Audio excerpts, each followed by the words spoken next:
Kak Ningrum. Ini ada mahasiswa saya yang nitip pertanyaan. Mengapa dalam kajian drama tema menjadi acuan yang penting katanya? Oke. Eh, eh, Ruhnya sebetulnya ruhnya drama sebetulnya karya sastra yang lain juga, tapi yang paling penting itu pesan yang ingin disampaikan. Makanya ketika drama itu yang paling penting itu pemikirannya. Pemikirannya atau ide atau ideologi yang ingin disampaikan pengarang. Karena begini, ini sedikit berbeda. Ini kan memang di karya sastra yang disiapkan untuk dipentaskan. Memang diniatkan untuk dipentaskan. Entah yang mentaskan siapa, entah yang mentaskan itu 10 tahun kemudian misalnya gitu ya. Itu kan memang diniatkan untuk dipentaskan. Pengarang dan pembaca sebetulnya sudah punya panggung imajiner Hmm. ketika ketika membaca itu sudah membayangkan, mengkonstruksi bahwa di panggung itu akan ada seperti ini antara pembaca maupun penulis. Nah, ketika itu membayangkan mementasan ide-ide apa yang ingin dibawakan itu sudah sangat kuat. Ini saya tuh mau membicarakan ini dan saya ingin ada perubahan yang respon dan perubahan yang apa ya didapatkan ketika seseorang menikmati drama itu sudah sejak awal. Nah, ini saya untuk teman-teman ya mahasiswa S1. Saya ingin berbagi pengalaman Pak Sainul. Ya. Itu saya waktu S1 semester 1. S1 semester 1. Saya itu ikut pelatihan penulisan drama pada saat itu.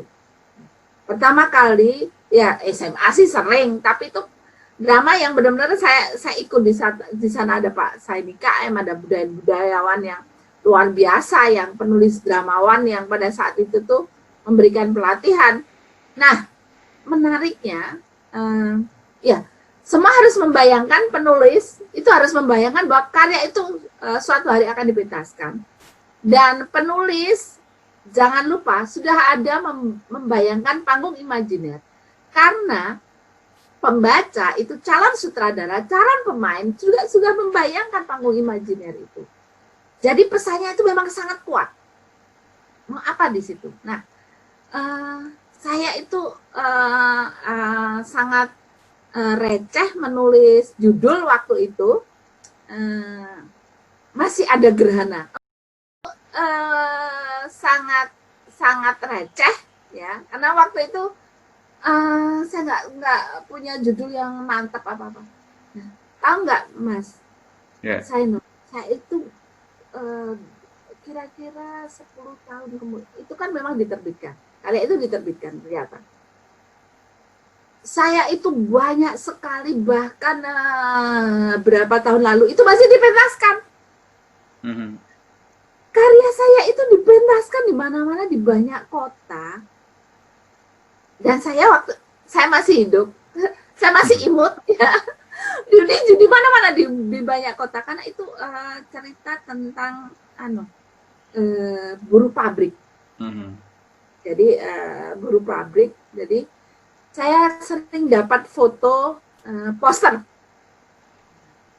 karya Cahyani Rumpadal, itu karya receh yang pernah saya tulis, karya yang sangat masih sangat receh, tapi temanya berat Pak Saino. Mhm. Jadi itu tentang penderitaan buruh pabrik di Indonesia. Mhm.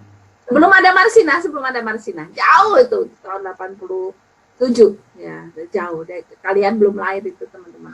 Ya, Mhm. mahasiswa. Nah, intinya apa? Saya sebagai penulis memang sudah meniatkan sesuatu di situ. Mhm. Jadi sangat kuat. Saya ingin ada perubahan. Kalau cerpen dan novel, kadang-kadang niatan itu memang nggak ada. Tema itu nanti bisa ditangkap oleh pembacanya Mhm.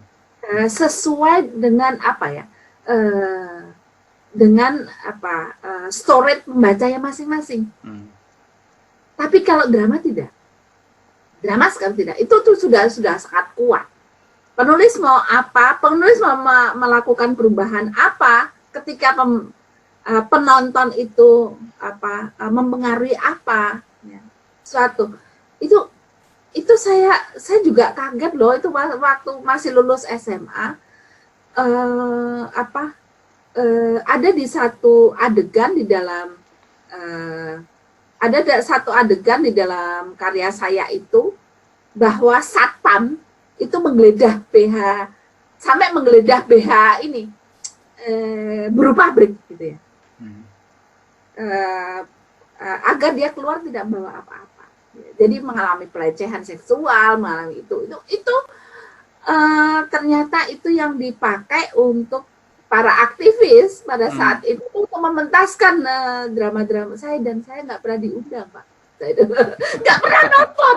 Jadi saya nggak tahu bagaimana itu direspon oleh sutradara dan dimainkan. Jadi mengapa pemikiran itu sangat penting? Saya kira itu pengalaman saya sebagai penulis. Nah, ini kan jadi menarik, Mbak Ningrum.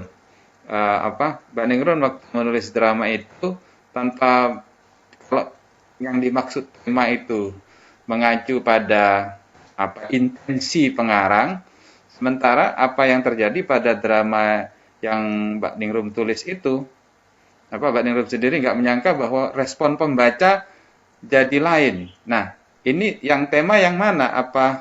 Apa memang intensinya ketika Mbak Ningrum menulis drama itu ingin melakukan perubahan pada satu kondisi, atau Mbak Ningrum baru sadar kalau ternyata temanya itu ditemukan oleh pembaca? Ini sedikit berbeda dengan penulis cerpen. Saya menulis cerpen juga, karena saya berawal dari menulis drama dulu sebelum menulis cerpen gitu ya. Itu sudah tema yang sangat kuat, pemikiran atau thoughts dalam care model itu sudah dipikirkan betul oleh pengarang.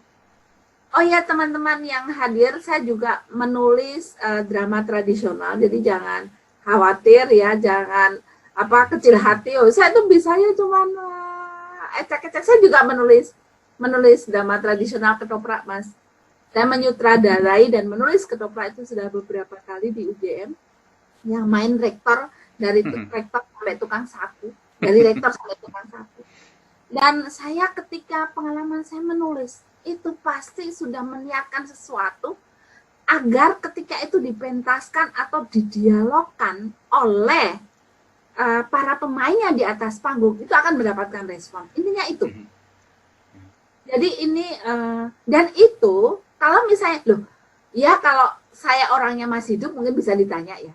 Tapi bagaimana kalau orang-orang yang sudah dulu-dulu meninggal? Itu bisa dilihat dari tadi yang kajian misalnya sosiologi sastra gitu ya.